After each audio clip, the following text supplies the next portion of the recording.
particularly wrist spin and mystery spin that Rashid Khan and Mujibur Rahman possess, can do something. End of the 5th over, just 1 run from it. Afghanistan 26 for 1. Yeah, good over from Mertz. Just following on with that, I think when you look at the side's makeup, are they going to be able to make 350, or are they going to chase down 350? And the other thing is, all the bigger teams have a couple of guys who are firing it down at over 90 miles an hour plus, which I think every kind of team needs to compete at the top level. So they might just lack in that regard. So as you say, Lenny, it's all down to their spinners, and it's all down to the guys up top of the order. If they can get away to a good starts, they're anything is possible with them, because they're quite strong in the middle order as well. Clipped into the leg side. Kevin O'Brien's down at fine leg, but it's going to go wide of him. A boundary for Mark Adair. Strain onto the pads of Shazad, and that's meat and drink for him. Yeah, just a little bit too straight there from Sparky. Here we go on the replay here. We can just see it. Shazad walks across and ball on about middle and off stump, and he just clips it down to just behind square leg for a 1 bounce 4. You see a lot of movement before the delivery from Mohammad Shazad. That's our commentary position down here. Tim Murtagh in front of us. Down at third man, sharing the new ball with Mark Adair. Better length from Mark Adair this time. Straight to James McCullum, who somewhat belly flops on it at backward point. Made a bit of a meal of that one, all right, didn't he?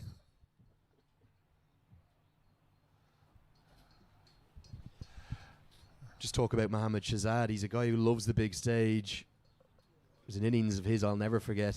I was in Mumbai as he pongoed Dale Steyn absolutely everywhere, as Afghanistan threatened to chase down well over 200 against South Africa. They were 110 after 10 overs, chasing just about, they needed 100 off the last 10, and Shazad was flying. I think he was on 45 off 25 balls, and Dale Steyn had no answer. So that's what he can do on the big stage. Yeah, absolutely, and hopefully he can repeat that kind of form in the World Cup now that starts in a few days. He's going to have to, because if the Afghans are going to compete, they're going to need to get off the flying starts. That's why I'm kind of surprised that Zazi hasn't continued up the top of the order. I know he had a bad start to the game on Sunday, but we all have off days, don't we? You're going to see a change in the field, the exact same one that Tim Murtagh made, because fine leg's going to come up into the circle, and deep square leg will go back in this first player pay. Just 2 fielders allowed outside the 30-yard circle. Beauty from Mark Adair. That one nipped back. First time we've seen that, generally shaping the ball away. And a tight leave from Mohammad Shazad. Did it nip back or hold its line, Lenny? It did nip back in, okay.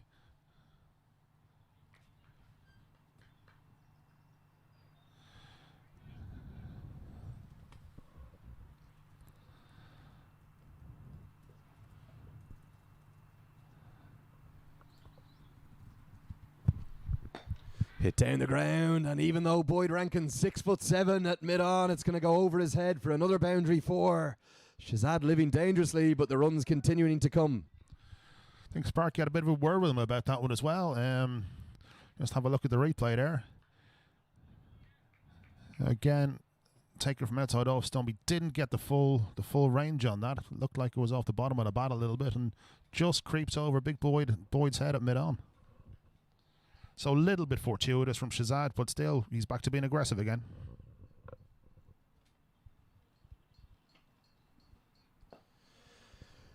Looks for the quick single because he wants to keep the strike, and he gets it because Boyd Rankin had fallen right back onto the 30-yard circle after that shot. Clever batting from Shazad.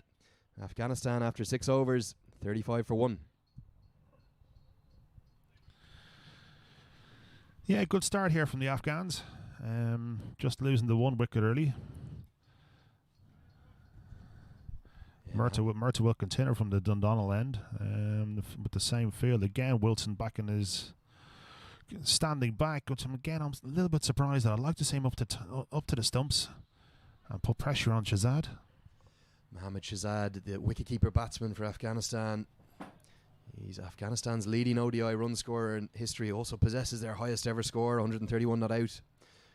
Down the track again. Just going to be a single into the leg side.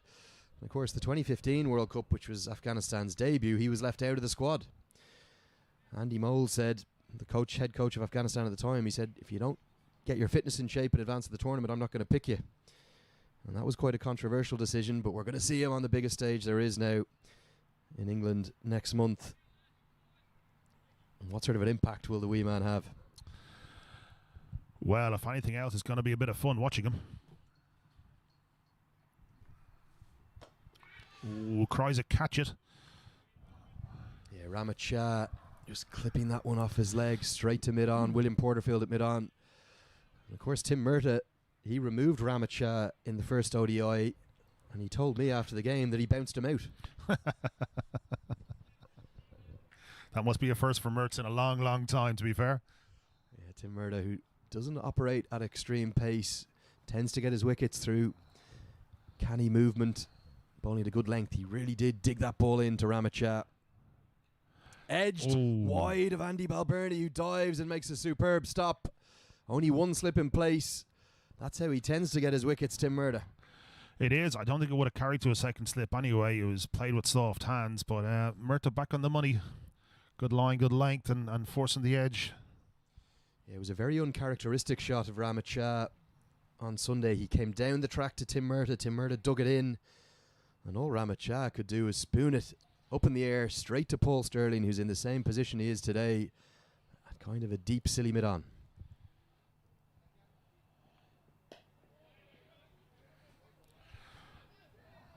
Half an appeal from Tim Murtagh for obstructing the field.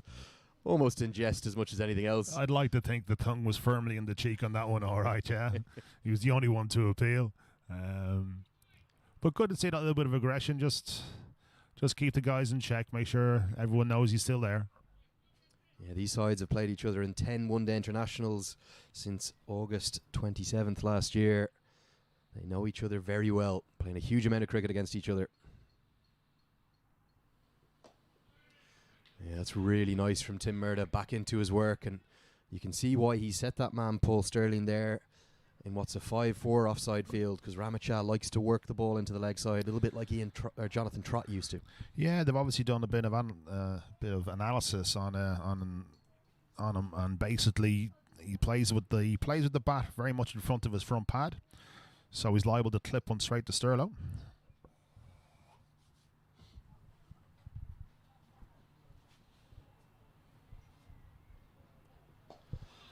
And it's going there again, straight to Paul Sterling.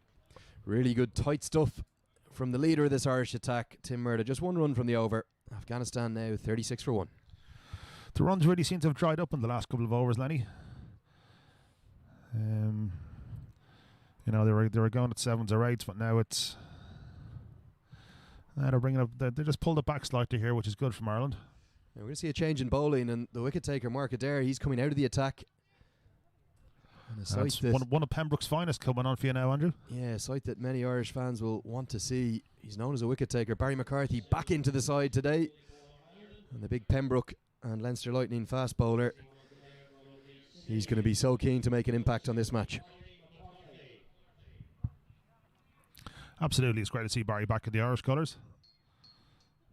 As you say, he's the fastest Irishman to 50 wickets. So hopefully he can get on the board very quickly here. Hit over the offside, and McCarthy's spell is probably going to start with a boundary 4. The outfield a little bit sluggish, quite a lot of rain the last few days, and it was full, and Mohammad Shahzad is going to go hard at McCarthy right from the off. Yeah, it was a bit of a loosener there from Baz. Bit of a long half volley outside the off stump, which Shahzad just helped himself with.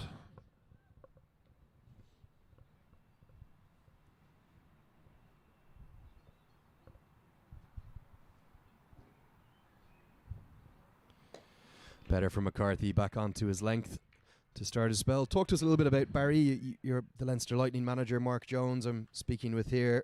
He's come back from Durham to the Leinster Lightning. He's a guy you know quite a bit about.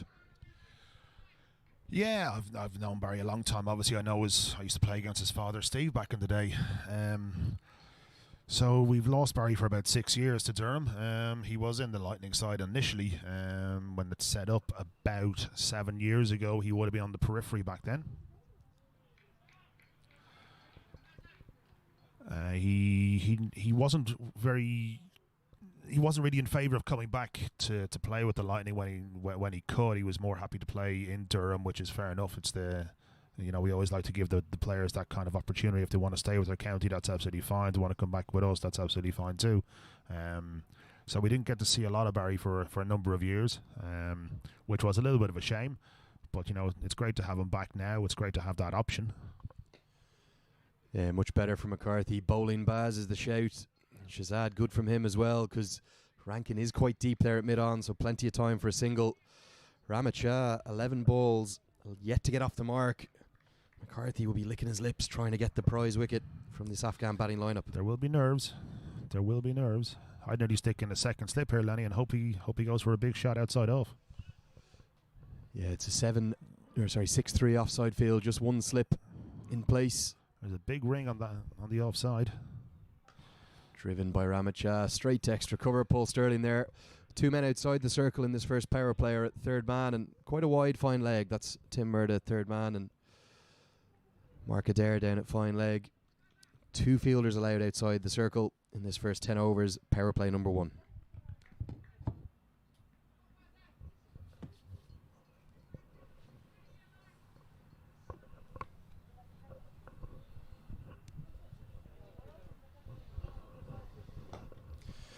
That's a glorious shot from Ramit Shah. The first runs from his innings was a bit of a half volley from McCarthy.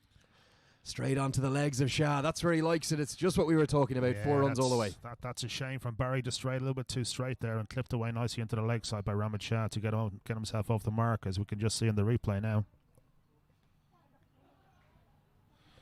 Yeah, just too straight, wasn't it, Lenny? That's exactly where Ramit Shah really likes it.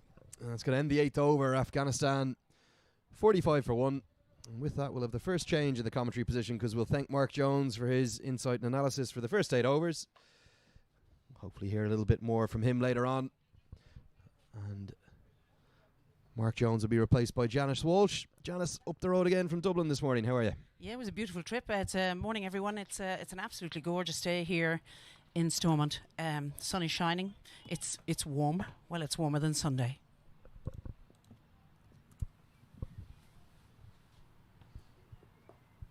It's going to be another boundary, back-to-back boundaries for Afghanistan, because Tim Murda strays onto the pads of Shazad again, and it's clipped off his legs. Going to be yet another boundary for. Fine leg is up in the circle. That's the replay there, Janice. Too easy for Shazad. Absolutely. It's very interesting that our bowlers this morning are straying with their line. It's one thing that they didn't really do on Sunday, but also the Afghan bats have come out with a totally different intent. They've come out to take on our bowlers. Nicely bowled by Tim Murda. Back on his line. What did you think of Captain William Porterfield's decision to bowl first? He obviously lost the toss in the first match. They were inserted to bat, but with the score on the board, it ended up being the decisive winning factor for Ireland. Yes, I think it's very interesting for 2 reasons. One, I think after Sunday, guys were probably keen to get the Afghan team back in batting, because they only got such a low total on Sunday. And also, it is a new wicket. The weather forecast again is showing it might rain this afternoon. Good from Murda. Wilson deciding to go back from his position up to the stumps. And just a lovely length from Tim Murda there. Not the start that Porterfield would have wanted, though, having won the toss. Afghanistan going at a run of ball. Yes, again, they've obviously they really are a team with a point to prove after Sunday's performance. They're going to the World Cup at the end of the week, and they need to get some runs on the board, get used to the wickets in Ireland, and then obviously in Britain. Their first match is on the 1st of June in Bristol, and so they need to stay out in the middle and score runs.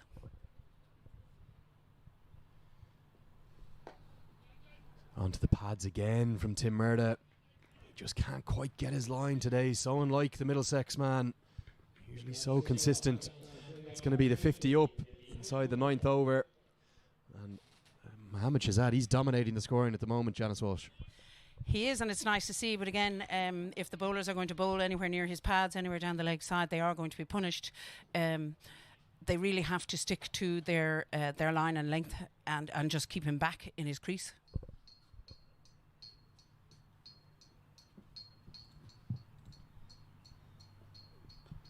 Edge just wide of the man. There's only one slip in place. Andy Balbirnie. It's going to be another boundary to the total. Fortune for Ramit Shah, but more runs coming. And Afghanistan really motoring here at Stormont. Interesting though, again, it's soft hands. The ball was short. I think even if there was a second slip in there, it certainly was wide of Andy Balbirnie. I think if there was a second slip, it still would have been short. Nice soft hands. And if he's playing that shot deliberately, it's super because it's an easy 4 runs. Yeah, third man comes a bit straighter now, Boyd Rankin.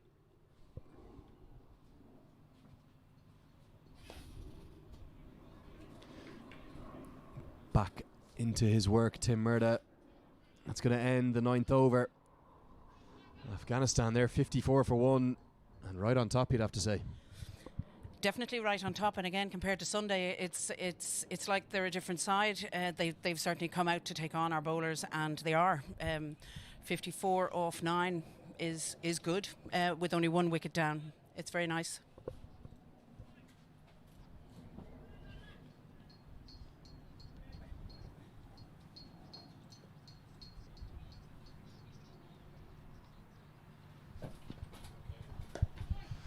Yeah, McCarthy's going to continue an expensive first over from him, 9 runs coming from it.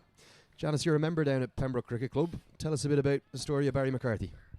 Well, Barry comes from a legendary cricket family, I suppose, in Dublin 4. The McCarthys, Steve, Louise, Barry. Louise McCarthy, his sister, has obviously played cricket for Ireland, over 100 caps. She as well as a fast bowler. Barry has worked very hard at his game. He's very fit. Yeah, probably the fittest man, not just in the Irish squad. I believe he's almost outrunning the bleep test at one point. Prides himself on his fitness. Yeah. We sort of call him Buffy Barry, because he is extremely fit. And as a fast bowler, you need to be extremely fit. There's no doubt. Yeah, McCarthy spent half a dozen years over in the northeast of England at Durham, where he really made his name. It was Ben Stokes, the England all-rounder, who spotted him when he was net bowling in Dublin. Beautiful from Shazad, opening the face of the bat right off the face down to Tim Murda, third man. And that was his big break, really, Janice. He was bowling to the English side that was across for an ODI. And Ben Stokes said, "Who's this young lad? Why is he not involved?" That's right. So any young guys or young girls watching, if you get the opportunity to go to and be a net bowler for any of the touring sides who come over to Dublin or up to Belfast or up to the north, then take the chance, because you've no idea who's watching. That's a beauty from McCarthy. Best delivery of his spell, and he comes down and he has a bit of a glare at Ramit Shah. He says, "That's what I can do." Just went away, as is his natural shape, and he's done Ramit Shah. All ends up. Yeah, Ramit Shah was in 2 minds there as to whether to go forward or back, and as a consequence, he sort of went nowhere. The ball went safely over the stumps for him, but Barry is sort of beginning to find his length, and it's beginning to nip through for him, which is nice. Yeah, that one coming through at a good pace from McCarthy.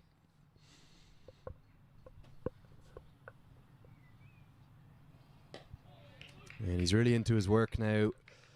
The fastest ever Irishman to 50 ODI wickets. It took him just 25 matches. So that's spot on, 2 wickets a game, and the 7th fastest in the history of the one-day international cricket, Janice. Yes, he certainly is very nippy. And